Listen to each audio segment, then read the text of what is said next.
Welcome back, everybody. I had to come out and get some air. I just heard what no parent wants to hear from their teenage daughter.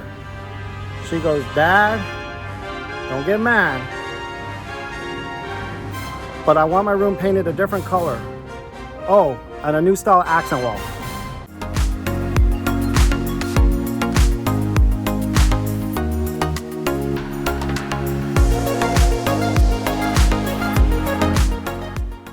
So this was accent wall 1. You can watch on my channel if you're interested how I installed it. It lasted for 3 years. Now this is what we'll build on this video, so you guys don't want to miss this. I can definitely see why my daughter wanted a change.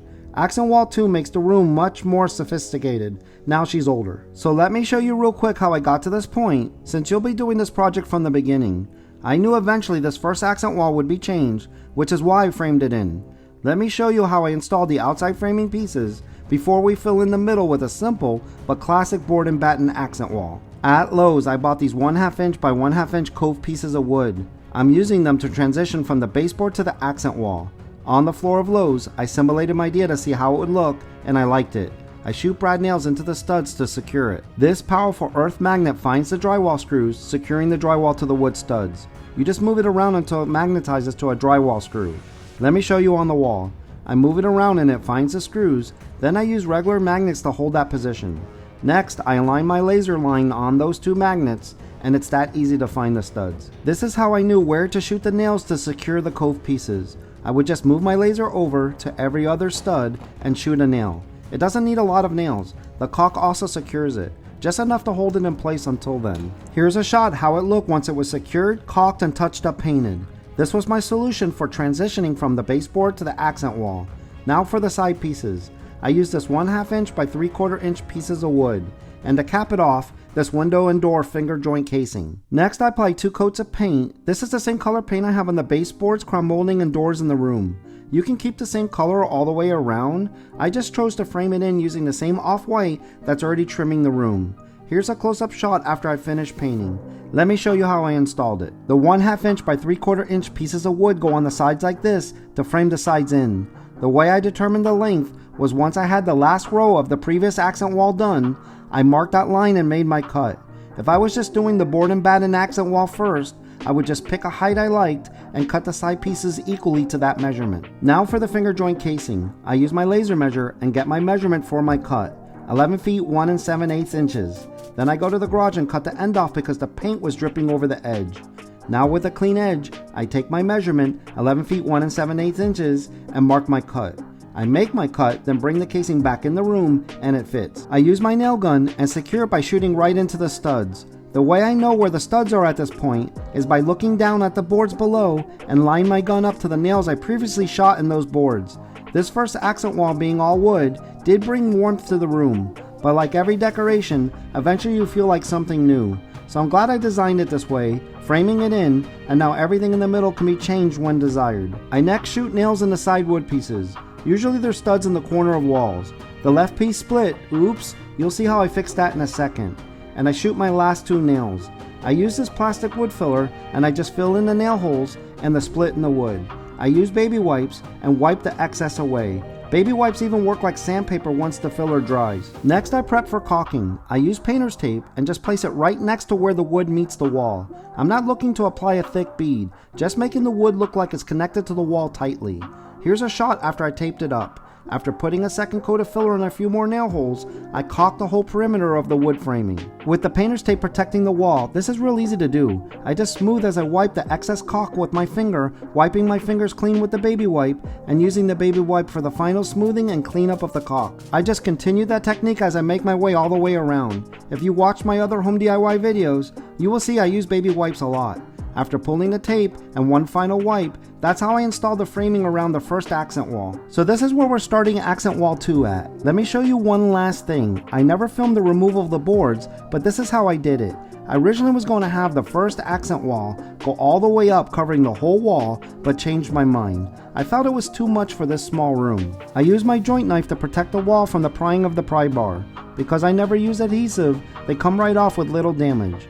After the boards were removed, I just pull the nails and fill in the holes with spackle before repainting. So as you saw, this frame around the accent wall purposely protrudes out from the wall, so like the old one, I want the new accent wall to match this thickness.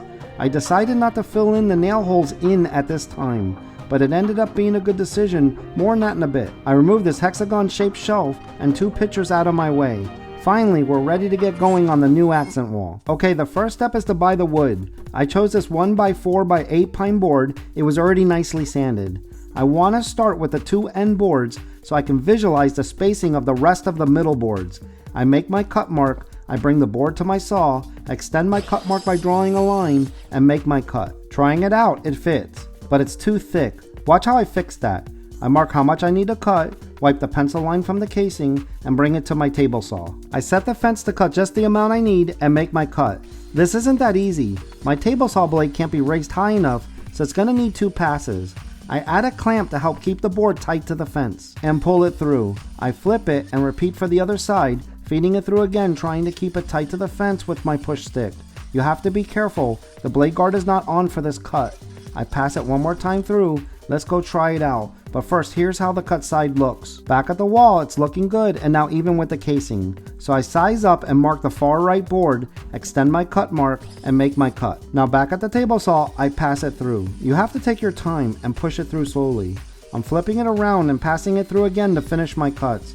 You'll see later how I clean up the cuts with my belt sander. Here's a quick shot how the second board came out. Back at the wall, I try it out and it fits. Just needs a little sanding. I'll show you soon how I do the final measurements and layout later in this video, but I put some painter's tape on an initial layout just so I can stand back and see if I can figure out how not to have the boards lining up and hitting the telephone jack or receptacle. But I couldn't. Subtracting or adding a board didn't look right. No board lined up with the telephone jack, but see how this board lines up with the receptacle? So I'm gonna have to move it. I call that a project within a project. Could be worse.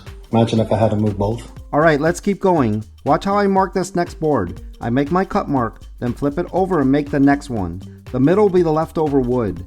At my saw, I extend my cut marks by drawing the lines and make my cut. By doing the 2 measurement marks and cuts at once, save me a back and forth from the room to the garage. Okay, back to the table saw to resaw the boards thinner. Here's a good shot so you can see what it looks like after the first pass. The second pass is much easier because there's not as much material left to remove. I finish passing the boards through the saw and go back to try them out. The first one fits, but the second one's a little too tight. So I bring it back to the miter saw and just push it to hit the side of the blade, which allows the teeth just to cut a little more off. And now it fits. Okay, 2 down, 3 more to go. So I make my cut mark on the next board, then flip it over and make the second one. You guys know the drill by now. Back to the miter saw, draw my cut lines, make the 2 cuts. Then table saw to resaw the boards thinner. I pass the boards through and make my cuts. If I feel there's still more material left, I pass it through extra times. Like I mentioned earlier, you'll see me soon use my belt sander. That's what will get these boards to their final depth. I tried the boards and they look good. 1 more to go. I'm gonna really fast forward this last board. I like showing you all the steps so you can get a feel for the project, but you know how to do this now.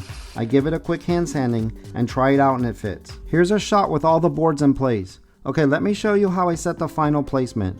I find the middle of the first 3.5 inch board by pivoting my tape measure until the edge is on the 4 inch mark and put a pencil mark on 2 inches. That's how easy it is to find the middle of a board. Next, I hammer in a nail on that middle 2 inch mark. I'm going to use it to hook my tape measure on. Then I find and mark the middle of the most far right board. I use a piece of tape not to have to erase my mark later and place the board back in its place. Then I make sure both boards are level. I use one of the other boards to help hold the first board with the nail, not to slide to the right as I pull my tape measure that's hooked onto it, and find my measurement from the middle of the most left and right boards. It was 129 inches. Then I put a pencil mark on the center of all the rest of the middle boards. I'm going to show you next how I calculated their exact placement. So I take 129 inches and divide it by the black spaces between the boards, which is 6, and I get 21.5 inches. I hook my tape measure on the nail and mark a pencil line on the casing at 21.5 inches. I just continue that all the way down. 21.5 times 2 is 43 inches. 21.5 times 3 is 64.5 inches. 21.5 times 4 is 86 inches. 21.5 times 5 is 107.5 inches. And of course the last one is 21.5 times 6, and you're back to your original measurement of 129 inches. So check out how this works out. When I take a measurement between these vertical boards, I get 18 inches. The only one is the end one, which is slightly smaller by 1/4 of an inch, but that's okay. This is the smooth wall panel I'm going to use. I just went to Lowe's and had them make the 18-inch cuts. He set up the stop with a clamp to get the boards identically cut. Also, now that they're pre-cut, it fits easier in the van. Back at the wall, it looks great. I just need to cut it to length. If your wall is smooth without texture, you can skip this step, but mine has texture in those nail holes. I personally think it just looks a little better with a board here versus just drywall once it's completed. Okay, let's cut the first smooth wall panel to size. I take my measurement, then transfer that measurement to the board. I use my triangle square to draw the cut line across the board. The board is too wide, so I make my first cut, flip the board over, and finish it off with a second cut. Back at the wall it fits. I'm using painter's tape just to hold it in place until the final install. I repeat everything I just did for the first panel for the second. I take my measurements, transfer those measurements to the board, draw my cut lines, and cut the second board. The third board is the more challenging one because we have to go around the phone jack and the receptacle. The moving of the receptacle would have made this video too long, but you'll see that video on my channel in the future. So back at the wall I tape everything in place, and now you'll see next how I cut the panel board around these telephone and electrical boxes. I take a picture of the telephone jack wiring and remove it. I tuck the wires and screw back in the screws. You'll see why in a little bit. Okay, here we go again. I take my measurements, transfer those measurements to the board, draw my cut lines, and cut the board. It takes a little practice to make a continuing cut like this by flipping the board over.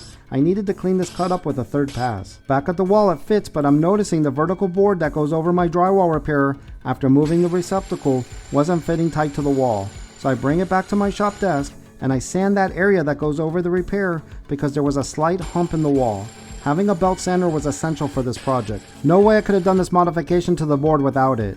I also went ahead and cleaned up some other areas of the cut side while I was doing this. Can you see how the board dips down now where I sanded? Let's go try it. It's fitting great now. I try it with the panel and everything is installing the way it should. Let me show you how I cut the board for the telephone and electrical boxes. I unscrew the 2 screws for the telephone jack plate and use some old lipstick my wife donated for my DIY projects, and I apply it on the electrical box edge and those 2 screws. Then I reinstall the board, give it a push and press it tight against the box and screws so the lipstick gets on the back of the board.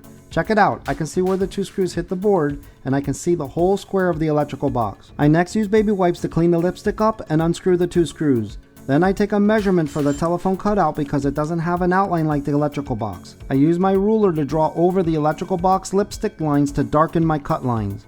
Then I transfer my measurements and draw my cut lines for the telephone cutout. The lipstick makes this step a lot easier to get right. Next I use my oscillating multi-tool with a wood blade to make quick work of these cuts. Watch how easy this is. You can drill holes in the corners and use a jigsaw as an alternative if you don't have an oscillating multi-tool. That way works great too.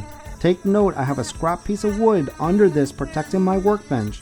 Let's go try it. Back at the wall, it looks great. I just need to cut where the screw holes are for the electrical box. So I make my marks and bring it back to my workbench. Now this step became the hardest part of the project. Because I was trying to drill on the edge, the board kept shifting. I tried to build a makeshift jig to hold it in place to make the half circle cuts, but just about everything I tried failed. Remember, this video is really fast forward, so think about how many fails I had. Finally, I just removed the jig, and there was enough material chipped away that I could just use the side of the bit to finish the half circle cuts. Looks so simple once done, but what a pain it was. I try it out and it's close enough to work. As long as you can see the screw holes, the plate will cover any imperfections. I'm going to fast forward this next board because it's an easy one, but let me show you the last one, which needs to be cut to length on an angle and to width this time. So I take my measurements to cut it to length, and they are not equal this time. So I transfer those measurements to the board and use a scrap piece of wood to draw the line. I have to do that for both sides so when I flip it over, I can still cut the board on that same angle. I set my saw's table angle to match my cut line and make my first cut. I flip it over and make my second cut. I check my measurements and cut a little bit more. Let's go try it. I try it out and it fits, but I realize there's still one more nail I didn't pull from the wall and remove it. Now it's laying flat. I put the last vertical board overlapping the panel board and draw my cut line.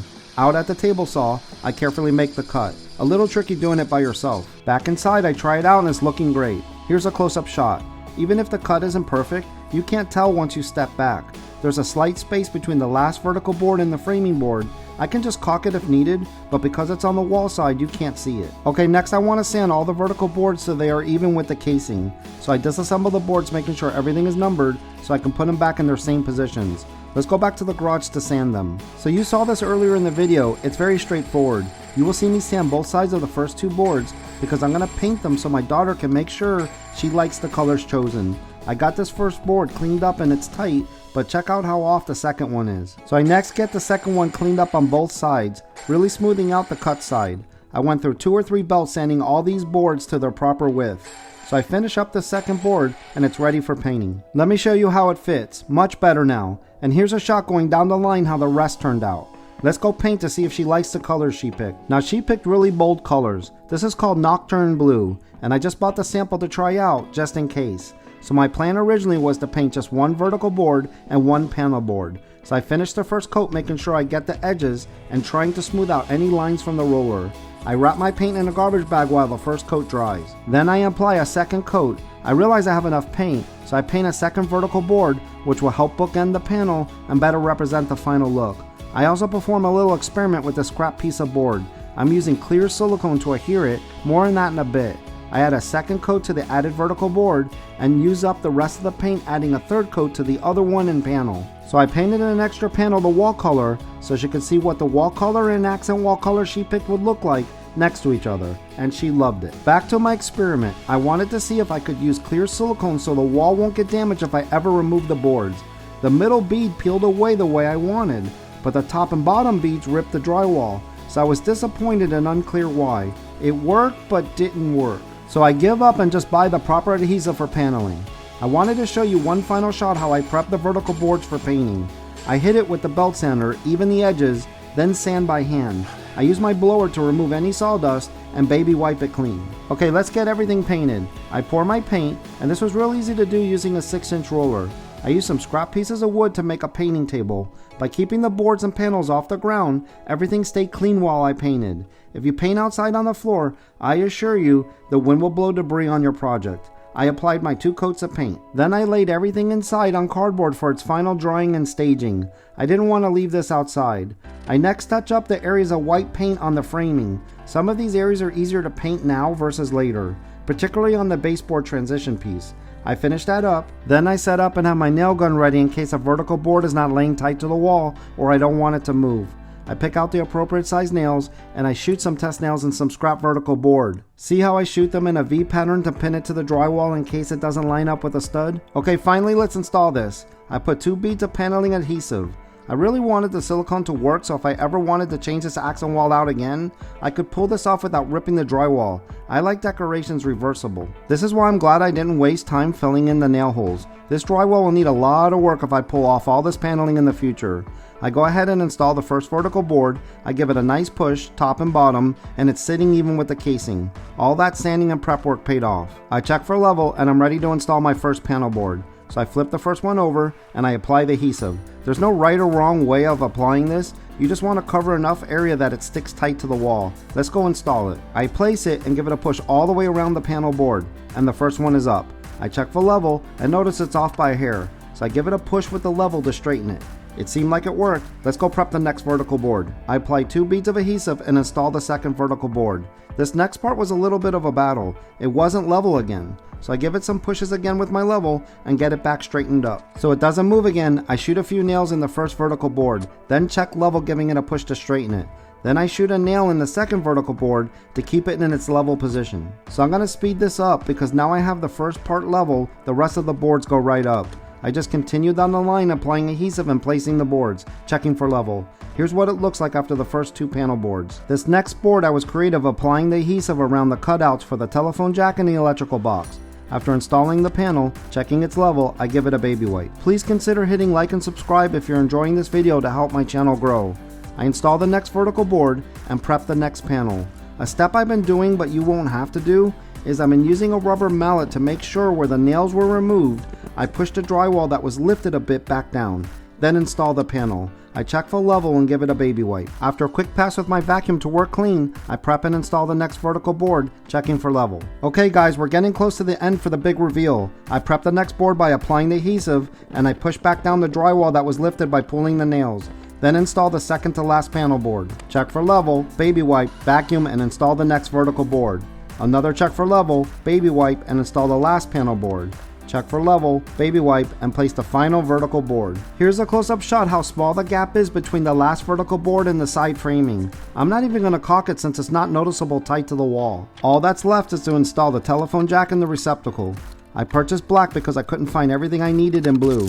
And like I mentioned earlier, I'll publish a future video on how I moved this receptacle. It wasn't easy because it was on an exterior wall, so I had to use a shallow 2-gang box to make it work. That allowed me to keep all the wires on one side and the receptacle on the other. I didn't want to chisel away at the concrete blocks. I finish up by screwing on the plate, giving it a baby wipe, and turning the power back on to test it. All that's left is to fill nail holes from when I shot those nails to hold the first boards in position level. I used some spackle, then baby wiped the excess. Then I put some painter's tape to protect the white frame and paint the first 2 vertical boards with the blue. I paint the whole board not to leave any roller marks. Then one more spot I noticed needing touch up. So that's it guys, here's a quick shot so you can see the whole finished accent wall. And here's what it looks like as she started decorating her bedroom with the new wall colors and accent wall. What do you guys think? I think the room looks much more sophisticated. Can you see how the white framing around the dark blue makes the accent wall pop? The color matches the crown molding and baseboards, and by using casing instead of another pine board for the top piece, the styling is also consistent with the crown molding and baseboards. But whatever look you're going for will work. Here's a wide shot from the corner to get a better feel of the room. Now what makes these bold dark colors work is the lighting. You cannot pull these colors off without proper lighting unless you want the room to feel like a cave. Take a look at the lighting in this room. This recessed lighting is also a video on my YouTube channel, so check that out. I'll put a link at the end of this video. But that's why this room doesn't look dark despite these dark wall colors. I hope you liked this video and I gave you confidence and motivation to try an accent wall in your house. My daughter's been loving the new look for her bedroom and I had fun remodeling this room. Please remember to hit the thumbs up if you like this video and be sure to subscribe to see more home DIY videos like this. Click on any of these links on the screen to check out my other home DIY videos. One I show you how I installed the recessed lights in this room. The other is how I installed a wood closet kit from Lowe's in this room. Thanks again for watching. Bye everyone.